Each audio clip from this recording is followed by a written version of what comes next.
Good morning student. Last video में भी मैंने बताया था कि रचना के आधार पर वाक्य रूपांतरण क्या है। ये कोर्स ए कोर्स बी दोनों में है, ठीक है। ये चीज़ मैंने पहले भी बताया था। तो एक बार और हम इस टॉपिक को थोड़ा सा डाउट क्लियर कर लेते हैं। रचना के आधार पर वाक्य भेद, ठीक है। तो रचना के आधार पर वाक्य भेद में क्या है, ये 3 प्रकार के होते हैं। पहला सरल वाक्य, दूसरा संयुक्त वाक्य, तीसरा मिश्रित वाक्य। सरल वाक्य जैसे कि प्रातःकाल पक्षी चहचहाने लगे, प्रातःकाल पक्षी चहचहाने लगे, ये क्या हुआ आपका सरल वाक्य। राम खाना खाता, ये भी सरल वाक्य है। अब उसी में संयुक्त वाक्य क्या होगा।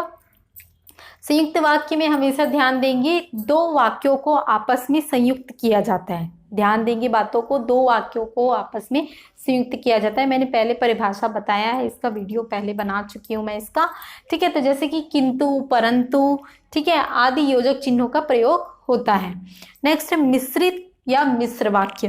तो इसमें क्या होता है, जैसे, जो, इसलिए।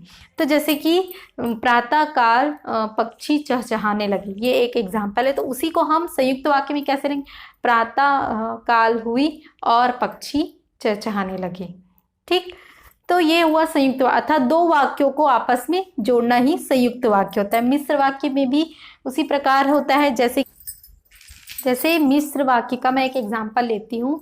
दिनेश शहर गया और बीमार हो गया। तो आप बताइए कौन सा वाक्य, दिनेश शहर गया और बीमार हो गया, ये संयुक्त वाक्य है। 2 वाक्य, दिनेश शहर गया पहला वाक्य, बीमार हो गया दूसरा वाक्य। तो 2 वाक्यों को जोड़ा गया और लगा कि दिनेश शहर गया और बीमार हो गया, तो ये क्या हुआ संयुक्त वाक्य। अभी इसी को ही आपको किसमें परिवर्तित करना है, मिश्र वाक्य में। तो ये कैसे, जैसे ही दिनेश शहर गया वैसे ही वह बीमार हो गया।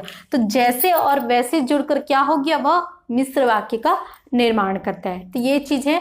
आपको सिंपल वाक्य में, सरल वाक्य में क्वेश्चन दिया जाएगा तो उसको आपको संयुक्त वाक्य बनाना है। संयुक्त वाक्य में दिया जाएगा तो उसके आप मिश्र वाक्य में, मिश्र वाक्य को दिया जाएगा संयुक्त वाक्य में, संयुक्त वाक्य को दिया जाएगा सरल वाक्य में। इस प्रकार आपको बनाना है, ठीक है।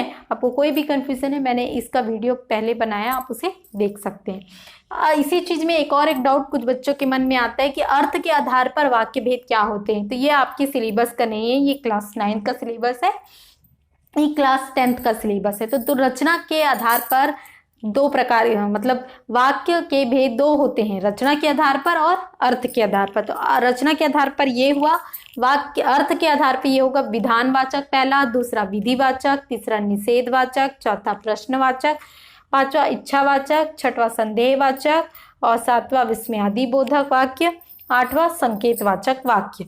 तो ये चीजें हैं अर्थ की दृष्टि से वाक्य भेद, और ये हमने पढ़ा था रचना के आधार पर वाक्य भेद। क्लास 10 कोर्स बी के सिलेबस में रचना के आधार पर वाक्य भेद है। उसी प्रकार वाक्य भेद का रूपांतरण पूछा गया है। यहाँ पे देखिए 2 चीजों को कंफ्यूजन किया गया। मैं बार बार इस चीज को आपको पहले भी वीडियो में बताया था मैंने कि कोर्स ए में पूछा गया है कि रचना के आधार पर वाक्य भेद, ठीक है। उसमें क्या पूछे कि रचना के आधार पर वाक्य भेद पूछ दिया गया, ठीक है। ये कोर्स ए का सिलेबस है।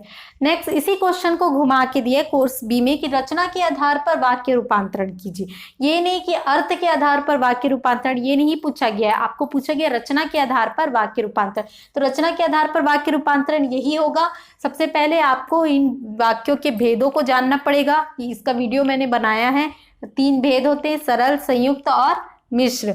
इन तीनों के भेदों को जानोगे आप, तभी तो आप उसका रूपांतरण कर पाओगे, वाक्यों का रूपांतरण। तो ये है आज का टॉपिक। ये हमारा क्लास 10 कोर्स बी का सिलेबस खत्म होता है। Thank you.